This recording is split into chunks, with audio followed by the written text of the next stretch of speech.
세상을 바라보는 발칙한 시선, 발칙한 경제입니다. 오늘도 재밌는 경제 이야기 들려드리겠습니다. 상식에 반대하는 욕심이라고 생각하는 상식주의자 권순우 기자입니다.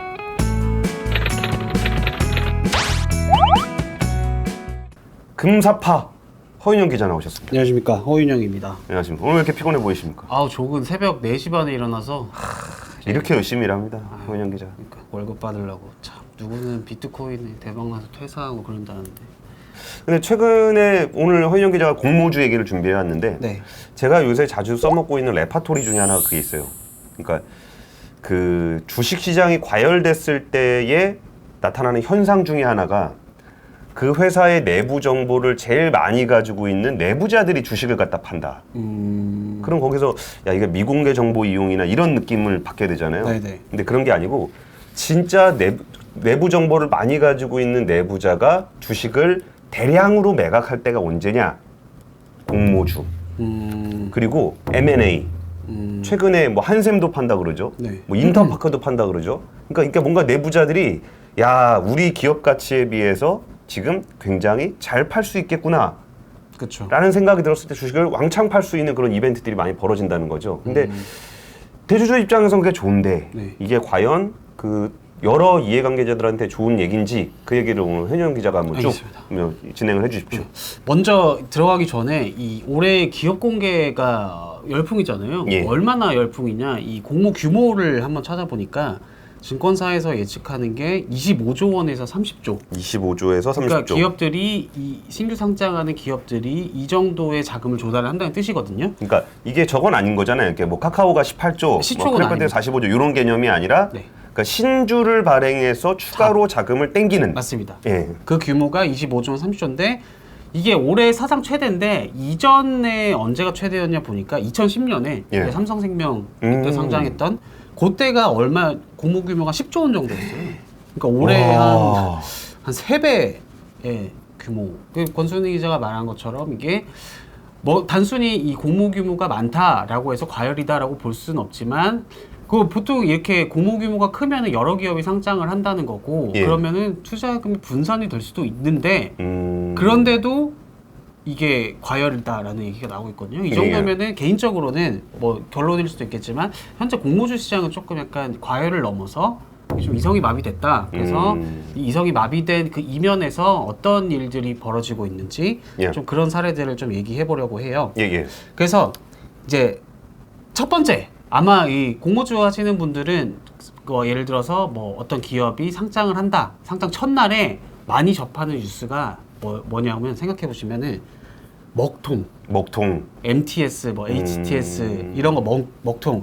그래서 SKIT 같은 경우가 조금 대표적인 사례라고 볼 수 있는데 이때 SKIT의 주관사로 참여했던 중에 증권사 중에 하나가 SK증권이라는 증권사가 있어요. 근데 이 증권사는 솔직히 변방에 있던 증권업계 변방에 있던 회사거든요. 아, 그게 SK그룹이니까 SK증권인가요? 근데 엄밀히 말해서 SK그룹에서 매각을 했죠. 예, 예. 그래서 그 SK라는 상표를 쓰고 있긴 하지만 그래도 그 지금 이제 사모펀드가 갖고 있는데 그 SK그룹과의 이 연결고리를 아직까지는 끊지는 않고 있어서 이 SK 계열사, SKIT, SK바이오사이언스 할 때 주관사단으로 참여를 했거든요.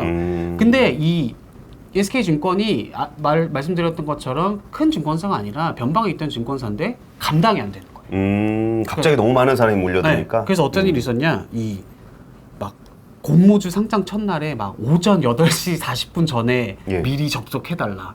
HTS, MTS에. 아, 그러니까 딱 9시 되면 몰릴 것 같으니까 미리 접속을 해라. 네, 로그인이 안 되니까. 그리고 그 공모주를 받으려면은 이 해당 증권사 계좌를 터야지 그 증권사가 갖고 있는 공모주를 신청을 할 수가 있거든요. 그쵸, 예. 근데 이 SK증권은 어떤 일이 있었냐? SKIT 상장 당시 이 영업점에 고객이 하도 몰리다 보니까 영업점 몇 개 되지도 않을 몇 개 텐데. 되지도 않아요. 근데 SK증권의 계좌를 틀려면은 영업점을 가야 되는 상황이죠. 비대면도 있겠지만, 근데 하지만 좀 공모주 하시는 분들이 뭐 요즘에는 젊은 분들도 많지만 보통은 이제 소위 말해서 공모주 좀 할머니 연배가 좀 있으신 분들이 많이 하시죠. 그분들은 영업점을 많이 찾는데 이게 감당이 안 되는 거예요.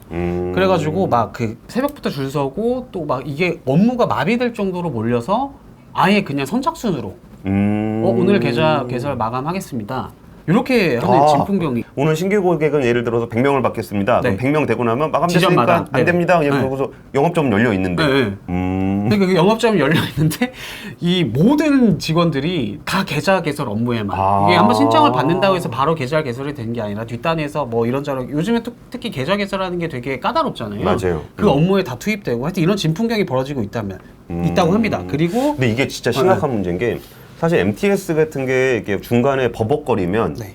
예전에 그런 적 한 번 있었잖아요. 버벅거려가지고 막 물어주고 막 그런 적 있지 않았어요? 항상 그러고 있죠. 이게 왜냐면은 어떤 사유로 그 보통 손해배상 청구를 거는데 예를 네. 들어서 제가 만약에 공모주를 받았어요. SK증권 통해서. 그래서 SK증권 MTS를 통해서 뭔가 매도를 하려고 상장 첫날에 예. 하고 했는데 마비가 돼. 그러면 예. 어떻게 손해배상을 거냐면 나 매도하려고 했는데 이게 먹통이 돼서 매도하지 못했다. 내가 만약에 매도했으면 이 정도 수익을 볼 수 있는 상황이었으니까 이걸 보상을 해달라. 근데 이거를 상식적으로 뭐 증권사 입장에서 아니 근데 이거는 이미 그거는 우리가 보상해 줄 수 있는 게 아니라 예를 들어서 그러니까 이게 예전에는 네네. 증권사에서 MTS가 버벅인다 그랬을 때 그런 일이 생기면 네. 거기에 대해서 이렇게 걸어갖고 보상도 막 하라 맞습니다. 그러고 막 네. 그랬는데 그러니까 그 정도로 심각한 문제인 거예요. 그러니까 맞아요. 단순하게 HTS나 MTS가 멈춘 게 아유 사람이 많이 몰려서 멈췄네 이런 게 아니라 맞습니다. 그거 자체로 이제 그 소송감이라는 맞습니다. 거죠. 근데 요새는 너무나 비일비재하니까 좀 약간 이상한데 그리고 이게 단순히 뭐 이게 뭐 증권사 뭐 그 마비되면은 그냥 손해배상 좀 해주고 넘어가면 되는 거 아니야? 그런 일이 아닌 게 이 금융사들은 규제가 워낙 세가지고 권선생님가 말씀하신 것처럼 이런 사고가 터진다? 그럼 금융감독원으로부터 이게 그 종합검사나 아니면 IT 이런 검사를 하거든요. 네, 부분검사. 네. 예. 요때 이제 만약에 징계를 받게 된다 하면은 이게 신사업에 진출할 때 제동이 걸릴 수도 있고 워낙 이 규제 리스크도 크다 보니까 증권사 입장에서도 이 아까 말씀드린 고객 이제 안 된다. 그렇게 제한을 걸어버리는 거죠. 아 이게 마비가 되면은 금융회사가 그쵸. 그 지적을 받을 수 있으니까 지적을 받으면은 뭐 너네 이거 징계가 쌓이면은 뭐 예를 들어서 어떤 증권사가 새로운 산업에 진출을 할 때 모든 걸 평가를 받거든요. 그 중에서 중요한 것 중에 하나가 이 전산 시스템인데 여기에 그런 이력들이 많다, 소송 사례가 많다, 민원이 많다. 그러면은 문제가 생길 수 있는 거죠. 그러니까 직원들이 할 일도 많은데 네. 계좌만 개설하는 게 싫어서 그런 그런 게 게 아니고 아니라, 네. 진짜 전산 시스템이 감당하지 못할 정도로 몰려오고 있으니까 네. 이쪽을 딱 제한을 한다는 맞습니다. 거죠. 네. 그리고 SK증권뿐만 아니라 대신증권은 많이 들어보셨을 텐데 예. 이 증권사 같은 근데 경우는 믿을 신. 이 증권사는 연말까지 은행 영업점을 통한 본인 증권사의 신규 계좌 개설을 안 받겠다. 아, 그러니까 증권사에서 와, 내 새 고객이 온다는데 안 받는다. 안 받는다. 네. 그러니까 보통 계좌 개설 대행 서비스를 은행들이 하고 있잖아요. 하고 있죠. 그러면 사실 증권사에서 그거는 그러니까 돈 주고 시켜주는 건데, 그렇죠. 그러니까 우리가 돈 드릴 테니까 신규 계좌를 우리 거 만들어주면 저희가 돈을 드릴게요 하면서 돈 주면서 하던 일인데, 그런데 지금은 은행에서 들어오면 돈이고 자시고 야, 안 받아 이렇게 한다고요? 감당이 안 되는. 왜 중단했냐면은 안정적인 온라인 서비스를 위해서. 그러니까 이게 계좌가 너무 몰리다 보니까 이 MTS, HTS에서 이 대신증권도 IPO 주관을 많이 하는 증권사 중 하나거든요. 그러니까 이게 증권사에서 전산 사고가 하도 반복이 되다 보니까 이거 은행까지 들어오는 계좌 개설 이 요구를 우리가 감당이 안 된다. 좀 이런 진풍경이 증권사 고객 확보 혈안이 돼도 모자랄 판에. 그러니까. 근데 증권사 입장에서 네. 약간 조금 딜레마일 것 같기도 해요. 보통 신규 고객을 받았을 때 우리가 뭐 인센티브를 제공하고 막 그랬던 거는 사실 그 고객이 뭐 돈 내고 들어오는 것도 아니잖아요. 와서 그렇죠. 회비를 내는 것도 아니고. 그럼 그 고객이 와서 거기서 뭐 브로커리지 거래를 한다거나 아니면 펀드 같은 다른 금융 상품을 산다거나 이래야 이제 그 증권사에 돈이 되는 건데 그 공모주 투자자는 딱 그거 하나만 맞습니다. 딱 사서 들고서 팔려고 들어오는 거니까 전략적으로 판단을 하는 너무나 많이 들어오는 그 사람들을 대비해서 전사를 이만큼 확충할 것이냐 아니면 차라리 고객을 안 받을 것이냐의 판단에서 대부분 증권사들은 안 받는 쪽을 선택했다는 거죠. 맞습니다. 그래서 이게 좀 뭐 첫 단에 말씀드렸지만 이게 좋게 보면 열풍인데 예. 이게 지금 이성이 마비되고 과열될 정도, 시스템이 마비될 정도로 이런 사태의 원인이 왜 일어났나? 예, 예. 이게 보면은 공모주 균등 배정 제도라는 것 때문에. 일단 균등 배정 뭔지 짧게 좀 소개 좀 이게 해주세요. 뭐냐면 원래는 공모주를 이제 그 청약을 하면은 예전에는 어떤 식으로 했냐면은 예를 들어서 제가 100만 원을 받고 싶어요. 100만 원어치의 주식을 받고 싶으면은 청약 증거금을 냅니다. 예. 증거금률이 보통 한 50% 정도 되거든요. 그러니까 한 150만 원을 내야지 내가 100만 원을 받을 수 있는 어떤 그 이제 200만 원, 50만 그쵸, 원을 그쵸. 내면 100만 맞습니다. 원어치를 받을 수 있죠. 네네네. 그 권리를 이제 근데 뭐 경쟁률이 세면은 그것보다 적어질 수 있는데 쉽게 말해서 예전에는 청약 증거금에 비례해서 내가 받는 공모주도 이렇게 받을 수 있게 되는 그런 그쵸. 구조였거든요. 근데 하지만 이 정부가 이제 그 개인 투자자들의 공모주 균등 배정을 그러니까 공모주 투자 기회를 확대하겠다. 그러니까 이게 그 청약 증거금에 비례해서 공모주 시장을 운영하다 보니까 이게 어떤 문제가 있었다고 판단했냐면 고액 자산가들만 예. 공모주를 받아서 왜냐면 고액 자산가들은 증거금을 많이 넣을 수 있으니까. 그러니까 돈을 한정된 공모주를 나눠 갔는데 네네. 얼마나 돈을 많이 넣느냐를 비례적으로 가져가니까 네.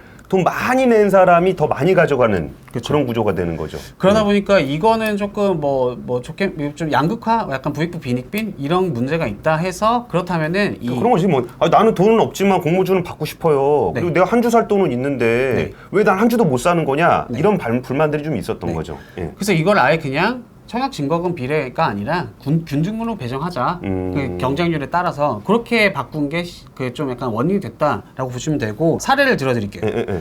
그 카카오페이가 이제 상장을 준비 중인데, 그러니까 카카오페이 같은 경우는 이 최초로 이 공모주를 100% 균등 배정으로 하겠다고 선언한 회사입니다. 원래 이전 회사는 한 50% 정도는 비례 배정, 예. 나머지 50%를 균등 배정으로 했는데, 근데 어떻게 되냐? 이렇게 되면 어떻게 되냐? 이 카카오페이가 제시한 이 공모주 최소 청약 단위는 20주거든요. 예. 20주? 그러면 이 공모가 대비해서 이 증거금을 20주면 한 96만 원 증거금 이거를 청약하는 투자잖아. 예. 그러니까 20주에 해당하는 각 그 맞춰진 금액이 96만 원이고 예. 이 최대 청약 한도인 32만 4천 주. 그러니까 155억 원 정도 됐는데 그러니까 96만 원을 증거금으로 낸 투자잖아. 예. 155억 원을 내서 이 공모주 청약은 투자잖아. 받는 그 주식 수는 똑같다는 거죠. 그러니까 경쟁률이 극대화되면은 네. 어쨌든 한 주. 네, 받을 맞습니다. 수도 있고, 네. 그러니까 한 주를 받으면 다 같이 한 주를 받는 맞습니다. 거고, 두 주를 받으면 다 두 주를 받을 수 있는 거고, 어쨌든 20주를 청약했으니까 20주 언더에서는 똑같이 나눠 받는다는 네. 거죠. 얼마를 청약했든. 맞습니다. 예. 그래서 왜 이렇게 했냐 보면은 카카오페이가 국민주가 되겠다. 좀 이런 그 포부를 밝혔는데 이거 똑같아요. 국민주라는 게 어떤 개념이냐면 우리 모든 국민들이 되도록 많이 이 카카오페이 주식을 나눠주겠다. 그러니까 공모주 균등 배정이라는 어떤 정책의 취지를 적극적으로 활용을 해서 이런 100% 균등 방식을 도입을 한 거죠. 근데 이게 카카오페이는 대부분 멋있게 얘기를 하긴 했어요. 네네. 전 국민이 살 수 있는 그런 주식을 만들겠다라고 네네. 얘기했는데 사실 공모주 시장에서 대주주 입장에서 제일 중요한 거는 가격을 제일 비싸게 받는 거란 말이죠. 맞습니다. 근데 가격을 제일 비싸게 받아야 되니까 더 많은 돈을 제시하고 뭐 이런 사람들이 좋았던 거지. 네. 근데 여기서 이제 카카오페이가 생각을 해보니까 어차피 균등 배분으로 가게 되면은 뭐 많은 사람이 모여가지고 충분히 그 가격을 만들어낼 수 있을 걸로 보이는 거예요. 아까 말씀드린 것처럼 이전에는 이 청약 증거, 그러니까 큰 손 투자자들, 고액 자산가들은 청약 증거금을 많이 내고 이 공모주를 거기에 비례해서 가져가다 보니까 이 공모주 시장에 참여하는 주체가 대부분 고액 자산가 위주로 좀 이렇게 돌아가는 맞아. 시장이었다면은 저도 그때 비례 때 한 10주, 20주 신청했더니 아예 안 나와요. 맞아, 안 그러면 나와요. 그다음부터 안 하게 되더라고요. 네.